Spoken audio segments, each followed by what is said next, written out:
Antes de escuchar a nuestros anunciantes, ya está en nuestros estudios el doctor José Gutiérrez, defensor del pueblo, a quien le agradecemos, por supuesto, por la gentileza que ha tenido de visitarnos el día de hoy. Defensor, ¿cómo está usted? Muy buenas tardes. Joana, gracias tardes. por estar acá, por invitarme. Carlitos, siempre con el mejor de los ánimos y propósitos de querer contribuir en algo con el granito de arena para que nuestro Estado deje de ser reactivo y se apunte más por ponderar instrumentos de gestión sobre la base de la primacía de la realidad y conociendo sobre todo cómo viene desempeñándose hoy por hoy todo el sector educación, todo el sector de la salud, la población altamente vulnerable. No olvidemos, como introducción nomás, el artículo 4 de nuestra Constitución Política del Perú establece un criterio de obligatoriedad al Estado para proteger a la niñez. Y si ustedes revisan nuestra legislación, no existe un sistema nacional de protección de menores. Entonces, por ahí comenzamos y eso nos abre el abanico para poder trabajar con mayor fortaleza, con mayor, digamos, ímpetu en temas que son de carácter transversal, ¿no? A propósito, usted ha hecho una inspección hoy día de colegios en la capital. ¿Qué aspectos básicamente ha abarcado esta inspección? ¿Qué temas ustedes han verificado en cuanto a los colegios? Es un acto de enseñanza. Sí, es un acto de supervisión a nivel nacional, previamente articulada ciertamente con la ministra de Educación, a efectos de iniciar una supervisión que tiene por finalidad, ¿no?, de buscar que la educación, que es parte del desarrollo integral de los niños, sea una constante porque engloba el sistema de derecho en el país. Y ciertamente su accesibilidad, su continuidad, su conclusión es ciertamente una obligatoriedad desde el Estado con esa visión, ¿no? Y sabemos, defensor, que en esta primera etapa se va a iniciar con 1.000 colegios, con 1.000 visitas, pero que se tiene previsto visitar las 7.891 instituciones educativas. ¿Cuál va a ser, digamos, el objetivo? Luego de este recorrido, de estas visitas, ¿qué es lo que sucederá?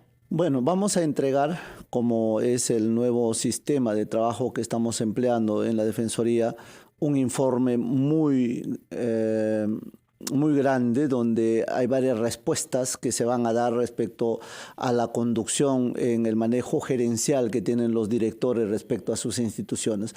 Lastimosamente no todos tienen el mismo concepto del PI, no todos tienen el mismo concepto del PAT, aun cuando son instrumentos de gestión pública y que nosotros hemos felicitado a muchos directores. Antes del día de hoy que iniciamos oficialmente, hemos estado visitando algunas instituciones para ir validando nuestras preguntas y ciertamente encontramos de parte de los directores una proactividad, pero también sabemos que hay muchos que desconocen este ámbito de aplicabilidad, sobre todo en un trabajo conjunto que tiene que hacerse con las comisarías, con los centros de salud, con los padres de familia, y todo eso es algo que nosotros tenemos que conllevar de manera uniforme para que no sea un privilegio de tener solamente una institución, un buen director, sino que todos tengan el mismo estándar, ¿no?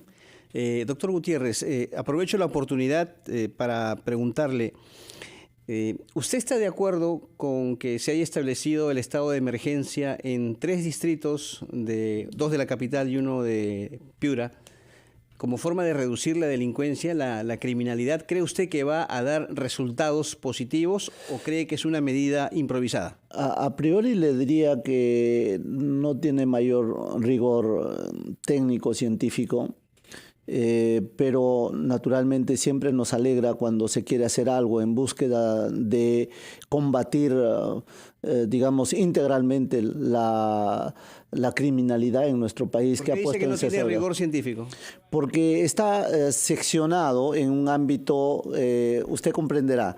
Si San Juan del Lurigancho fuera territorialmente, estuviera muy alejado de Comas, de Independencia o del Agustino o de otros distritos que son circundantes, entonces uno diría, pues está fácil, pero la migración interna rápida de 15 minutos, 20 minutos, 30 minutos de la criminalidad de un distrito a otro es en sí una variable que no se está ponderando de manera adecuada. Por eso le decía a priori, pero nos alegra, ¿sabe qué nos alegra?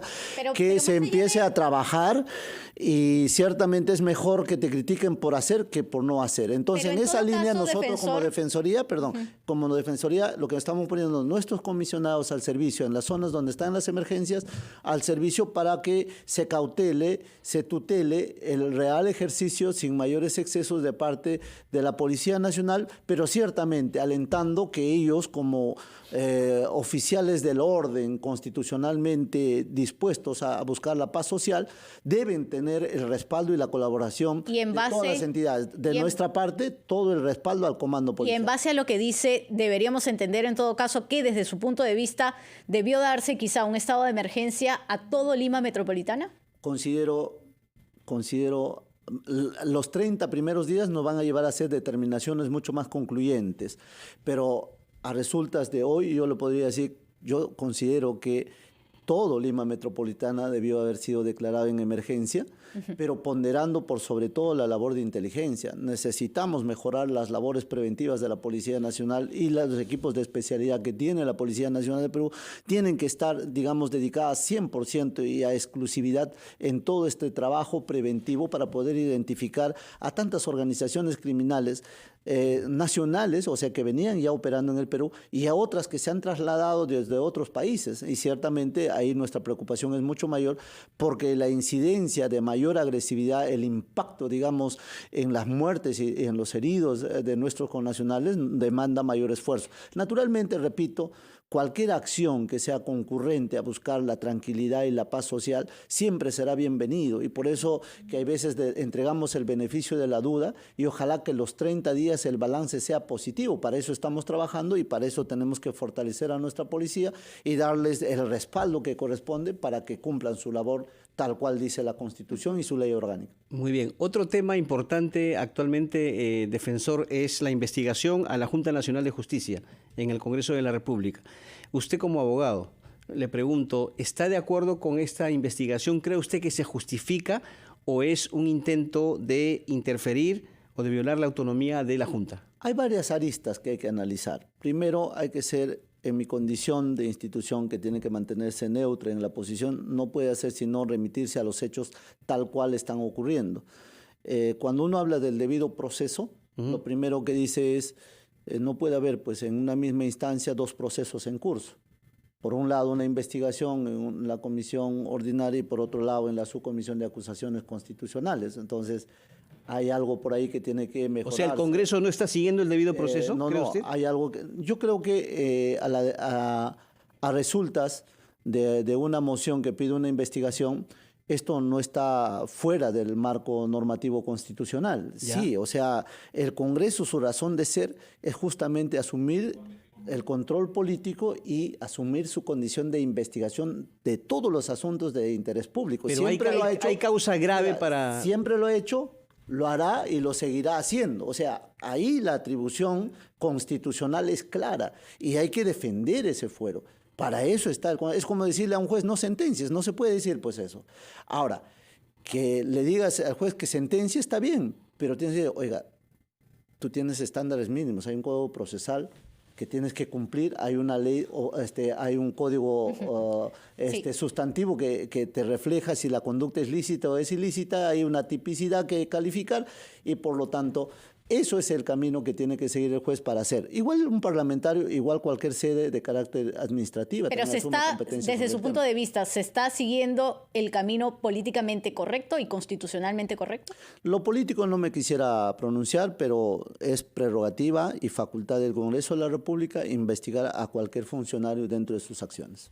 Pero hay causa grave para destituir a los funcionarios de la Junta. Eso le pido por favor que nos responda en un minuto porque tenemos que cumplir con los titulares. En la rotativa del aire conversamos con el defensor del pueblo. Quedaba una pregunta muy puntual y es acerca de si existe en todo caso una causa grave para destituir a los miembros de la Junta Nacional de Justicia. Bueno, eso probablemente el Congreso lo diga al final de sus conclusiones, ¿no? Y recomendaciones que tendrá que emitir dentro de su informe. La particularidad de esto es que, siendo una comisión ordinaria del Congreso de la República, no se le haya entregado las facultades de comisión investigadora, de tal manera que, no sé, es un híbrido, algo que creo que usualmente nunca ha ocurrido en el Parlamento, pero repito, las conclusiones de ese informe van a ser seguramente muy ilustrativas con relación al accionar de cada uno de los miembros de la comisión. Pero usted, ¿no? particularmente, ¿qué piensa? ¿Existe causa grave de destitución, tomando en cuenta todos los argumentos? Yo no puedo pronunciarme sobre ese extremo, habida cuenta que hay un principio de neutralidad que hay que mantener, pero sí, como al inicio les indicaba, yo veo que hay situaciones que debe irse adecuando o ir viendo que no haya vulneración de derechos, que la libertad y la defensa que tienen que ejercer cada uno de los que están siendo investigados tienen que mantenerse con el rigor, digamos, de la observancia de parte de los mismos señores parlamentarios. ¿Se han respetado los derechos hasta ahora? Considero más bien que ha habido como un punto favorable el aspecto colaborativo de quienes están siendo investigados, que pudieron ellos haber dicho que no iban a la comisión y listo. Y no había apremio alguno para poderlo citar de grado o fuerza. Pero ellos han ido y se han expresado. Es un hecho que hay que irlo valorando, ¿no? Y ponderando en la justa dimensión. Defensor, hay un tema pendiente también. Hoy, en realidad, algunos diarios, el diario Comercio en su versión digital, lo recuerda. Los 5 adjuntos que renunciaron a la Defensoría, según lo que señala el diario, por discrepancias directamente con usted. Entre ellos, Matilde Cobeña, Alicia Banto, Susana Silva, está también Alberto Cruces y Carolina Garcés. Porque, según lo que señala en esta nota, repetimos del diario El Comercio, se habrían dado desde su dirección algunas indicaciones para que ellos no se pronuncien en diversos temas. ¿Qué nos puede decir al respecto? Es una especulación, porque todo lo dice en condicional, no hay nada de eso que pueda ser ciertamente probado o comprobado. ¿Pero a qué se deberían estas renuncias? No, primero, cuando yo llegué, apenas llegué a la Defensoría, se hizo una feria de empoderamiento de las mujeres que han sido víctimas, una feria en la Defensoría, y hubo una conferencia. Y naturalmente lo primero que me preguntaron era sobre el caso Matilde, que recién se había pronunciado en Naciones Unidas con una disposición de cumplimiento de parte del Estado.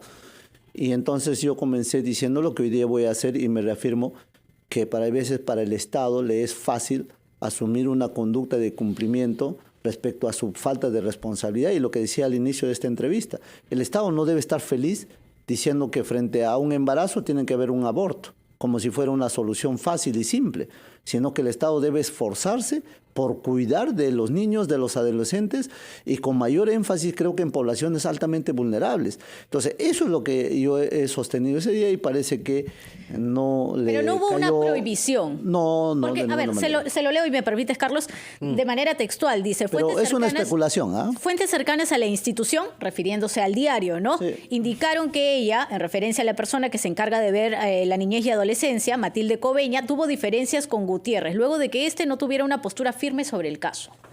No, eso fue la doctora Carolina, con quien me despedí muy amigablemente, y sin ser infidente. Una de las razones me decía que era familiar del doctor Walter Albán. Yo le decía, pero ¿qué tiene que ver eso, no? Pero me dijo que tenía otras aspiraciones, se estaba dedicando mucho más a la labor académica, y bueno, uno tiene que entender. Pero en la misma reunión me pidió que el que le debería suceder sería una persona de su equipo que tenía mucho expertise, que era la doctora Diana Portal, y así fue. Nos despedimos con ella con un fuerte abrazo. Fue en los primeros días de la gestión, con un fuerte abrazo, deseándole todo lo mejor para ella, y hizo lo propio para conmigo, y ahí quedó. Nunca tuve una discrepancia más allá de eso que lo estoy comentando. Lo mismo ocurrió en días siguientes con la doctora Susana Silva, que me dijo que también quería irse a otra institución. Yo le dije ya. Y luego vino, me dijo, me quedaré un mes más, después otro mes más. O sea, fue un tema personal de ella, pero con ella además íbamos trabajando otros temas de anticorrupción, sacamos el informe de Rutas de Lima, hicimos varias cosas, y así le voy a decir, pero fueron en tiempos muy diferentes cada uno, y siempre con un abrazo con cada uno de ellos. Creo que lo que les incomodó al final, porque como estaban siendo promocionados, por ejemplo, en la Junta de Niñez de la señora Cobeñas, está ingresando una funcionaria que tiene más de 20 años en la Defensoría del Pueblo, antes fue fiscal de la familia, mucho expertise, se está promocionándole para que pueda ocupar ese digno cargo al servicio de la nación, y naturalmente ellos lo hacen más bien con un propósito positivo de construir institucionalidad, ¿no? ¿No cree que fue un error señor Gutiérrez, hacer menos rígidos los requisitos para la designación de la Adjunta Constitucional de la Defensoría del Pueblo, en el caso de la señora Elizabeth Sea, permítame terminar la pregunta, porque usted pidió actualizar los requisitos mínimos, eliminó el requisito de 4 años de experiencia en el sector público, en un proceso rápido, del 1 al 5 de septiembre. También esto permitió, pues, reducir los requisitos de 3 años de experiencia para cargo de asesor 2. En eso. ¿Por qué lo hizo así? ¿Porque fue un favorecimiento a la señora Sea? Falso. ¿Y sabe por qué falso? Porque existe una ley de idoneidad donde todas las instituciones públicas, incluido la Defensoría del Pueblo, empezaron a adecuar sus normas, sus instrumentos de gestión interno a la ley. En algunos casos, y han venido algunos señores gobernadores y alcaldes a decirme que esa norma de la ley de idoneidad había levantado los perfiles de sus funcionarios y no tenían de dónde conseguir profesionales. En el caso de la Defensoría es a la inversa. Se pedía que estos 3 o 6 años de condiciones, de capacidades para poderse evaluar sean solo en el sector público, no en el sector privado. Y la ley de idoneidad, ¿qué dice? Tiene que ser para el sector privado. Entonces, nosotros lo que hemos hecho, la profesional que ha ingresado, que es la doctora Elizabeth Sea, cumple los requisitos hasta mucho más del estándar mínimo que se requiere para cumplir ese puesto. Pero usted aligeró esos estándares. No yo, es la ley, estimado Carlos. O sea, eso es lo que hay que tenerlo claro. Es más, ni siquiera pasa por la Defensoría, por el despacho de Defensoría del Pueblo, no pasa eso. Ese es en el ámbito administrativo quienes cumplen la ley. Es decir, si usted no estaba allí, igual tenían que cumplir. Es más, si no cumple la Defensoría, cualquier persona inicia una acción legal contra la Defensoría, lo va a ganar, porque es el cumplimiento de la Constitución y la ley. ¿No le quería favorecer entonces? No, de ninguna manera. Ya. Ahora, que profesionalmente califica, y hasta de sobra, creo yo. Bueno, ahí está la respuesta. José Gutiérrez, gracias, defensor del pueblo. Muchas gracias por su tiempo.